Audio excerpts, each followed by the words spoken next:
Hi friends, welcome back to our channel.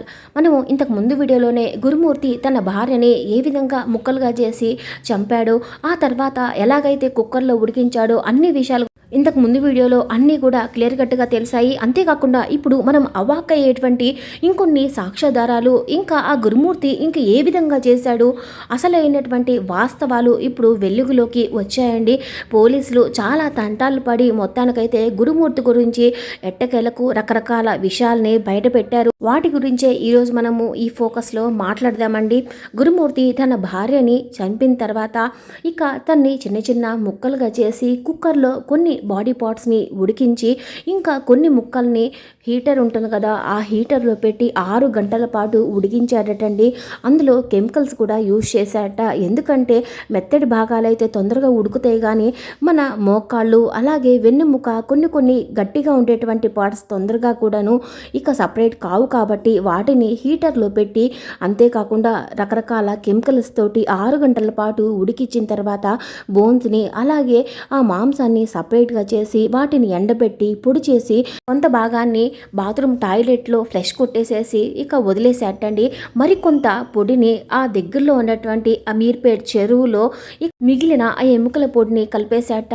ఎవ్వరికి కూడాను తనే ఈ హత్య చేశాడు అని చెప్పని అనుమానం రాకుండా తను ఎన్నో రకాల ప్లాన్స్ తోటి 6 నెలల ముందు నుంచిలే పక్కాగా ఈ విధంగా కూడా స్కెచ్ చేసి తను అనుకున్నట్లుగా సాధించాడు. పాపం తను దొరకకుండా ఉండాలని చెప్పి అనుకున్నాడు. కానీ ఎప్పుడైనా కూడా ఎంత పెద్ద తప్పైనా కూడాను ఒక చిన్న విషయంతో బయటపడుతుంది అని అన్నట్టుగా ఇక ఆయన అత్తమామలు తన కూతురే ఆయన్ని నిర్దాక్షిణ్యంగా ఈ విధంగా పోలీసులకి అన్ని రకాల సాక్ష్యాధారాలతోటి పట్టించారు. అది ఎలాగో మనము తెలుసుకుందాము. గురుమూర్తిని పోలీసులు అరెస్ట్ చేసి వాళ్ళదైనటువంటి శైలిలో ఇంట్రాగేషన్ చేసిన తర్వాత తనైతే చెప్పాట, నేను నా భార్యని ఈ విధంగా గొడవ పడిన తర్వాత నా మొహాన తాలిబొట్టు విసిరేసింది. ఆ కోపంతో ఆ క్షణికావేశంలో గోడకి తనని కొట్టడంతో కుప్పగూలిపోయింది. ఆ తర్వాత తన్ని ముక్కలుగా కోసాను బాత్రూంలోనే ఒక చెక్క దిమ్మ మీద.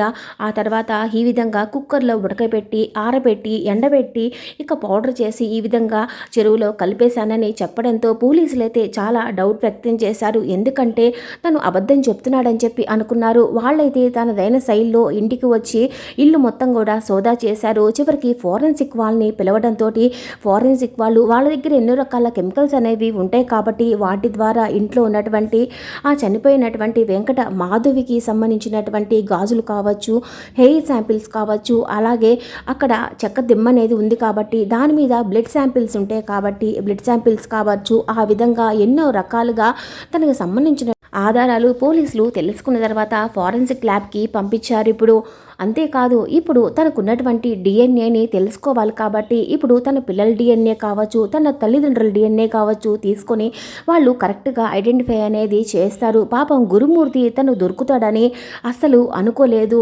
దానికి తగ్గట్టుగానే 6 నెలల క్రితం నుంచినే ఎన్నో రకాల వెబ్ సిరీస్, క్రిమినల్గా ఉన్నటువంటి ఎన్నో రకాల సినిమాలు చూసి తను ఒక ఐడియా అనేది తెచ్చుకున్నాడు. అంతేకాకుండా ఇంట్లో పిల్లలు లేకుండా చేశాడు.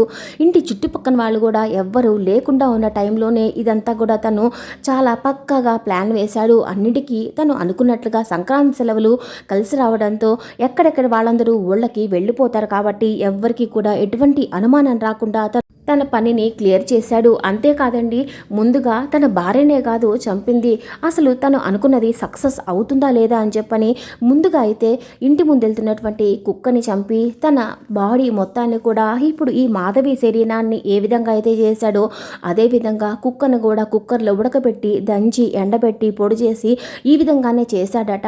అది సక్సెస్ అయిన తర్వాతనే తన భార్యని తను కంపల్సరీ ఈ విధంగా చేస్తే తను పోలీసులకి దొరకకుండా ఉండొచ్చు అని చెప్పని తను ఓకే అనుకొని ముందుకి వచ్చాడు. కానీ ఇంత దూరం వస్తుంది తన కూతురే, తన అత్తమామలే తనని పట్టిస్తారని చెప్పి తను అనుకోలేదు పాపం. ఇక మొత్తానికైతే ఈ మీర్పేట్కి సంబంధించినటువంటి ఈ గురుమూర్తి వెంకట మాధవికి సంబంధించినటువంటి క్రైమ్ అనేది ఎంతో పకడ్బందీగా పోలీసులు చాలా చాకచక్యంతో ఎన్నో ఆధారాలని సంపాదించారు కాబట్టి తప్పనిసరిగా ఈ గురుమూర్తికి ఉరిశిక్ష పడే అవకాశం అయితే తప్పనిసరిగా ఉండండి. అంతేకాకుండా తన కూతురు కూడా ఎన్నో రకాల ఆధారాల్ని చెప్పిందట. అదేంటంటే ఇంటికి తీసుకొచ్చినటువంటి ఆ వెంకట మాధురి వాళ్ళ అమ్మా నాన్న తన పిల్లల్ని ఇక వాళ్ళ పాప అయితే ఇంట్లోకి రాగానే ఏంది నాన్న ఇల్లంతా కూడా ఈ విధంగా వాసన వస్తుంది, అమ్మేది నాన్న అని చెప్పి అంటంతో గురుమూర్తి ఎంతో నిర్ఘాంతపోయి అలాగే చూస్తూ ఉండిపోయాడట. ఇల్లంతా కూడా విపరీతమైన వాసన రావటమే కాకుండా ఆ మాధవి వాళ్ళ అమ్మా నాన్న లోపలికి వస్తున్నా కూడా ఈ గురుమూర్తి లోపలికి రానివ్వలేదట. కనీసం కిచెన్ వైపు కూడా చూడనివ్వలేదట. అటు నుంచటే వెంటనే మనం పోలీస్ కేసు పెడదాము, మీ అమ్మాయి ఎక్కడికో వెళ్ళిపోయింది, వేరే వాళ్ళతో లేచిపోయిందని చెప్పని లేనిపోని అబాండాలు పెట్టి మరి ఇక వాళ్ళని తీసుకొని వెంటనే కంప్లైంట్ అనేది మిస్సింగ్ కంప్లైంట్ ఇవ్వడానికి పోలీస్ స్టేషన్కి వచ్చాట గురుమూర్తి. ఈ విధంగా తను తీసినటువంటి గుంటలోనే తానే పడ్డాడు. మొత్తానికి వాళ్ళ అత్తమామలు పిల్లల్ని తీసుకొని వెళ్ళి మిస్సింగ్ కంప్లైంట్ ఇవ్వంగానే ఇక పోలీసులు తమదైన శైలిలో తాము విచారిస్తారు కాబట్టి ఇంటి దగ్గర ఉన్నటువంటి సీసీ కెమెరాస్ ద్వారా ఇంట్లో ఉన్నటువంటి ఆనవాళ్ల ద్వారా గురుమూర్తి ఇచ్చినటువంటి ఇక మొత్తం వివరాల ద్వారా అసలైన విషయాన్ని పట్టుకున్నారు. వెంకట మాధురి DNA రిపోర్ట్ రాగానే ఇక జీవిత ఖైదు కానీ లేకపోతే ఆ ఉరిశిక్ష కానీ పడే అవకాశం తప్పకుండా ఉంటుంది. ఎట్టకేలకైతే ఈ గురుమూర్తి వెంకట మాధురికి సంబంధించినటువంటి క్రైమ్ కేసు అయితే మాత్రం మొత్తానికి ఒక చివరి దశకి వచ్చిందని అయితే చెప్పుకోవచ్చు. నిజంగా ఇలాంటి విషయాలు అసలు వింటుంటేనే ఒళ్ళు గగురు పొడుస్తుంది. ఆయన చేసినటువంటి ఈ ఒక్క తప్పు వల్ల ఆ తల్లి దూరం అయిపోయింది, ఈ పిల్లలకి తండ్రి దూరం అయిపోయాడు, పిల్లలు అనాథలైపోయారు. అసలు ఏం జరుగుతుంది, అసలు దేశం ఎటుపోతుందో అర్థం కావట్లేదు. ఫ్రెండ్స్, మీరేమనుకుంటున్నారో తప్పనిసరిగా మీ అమూల్యమైనటువంటి విషయాన్ని కామెంట్ బాక్స్ ద్వారా తెలియచేయండి.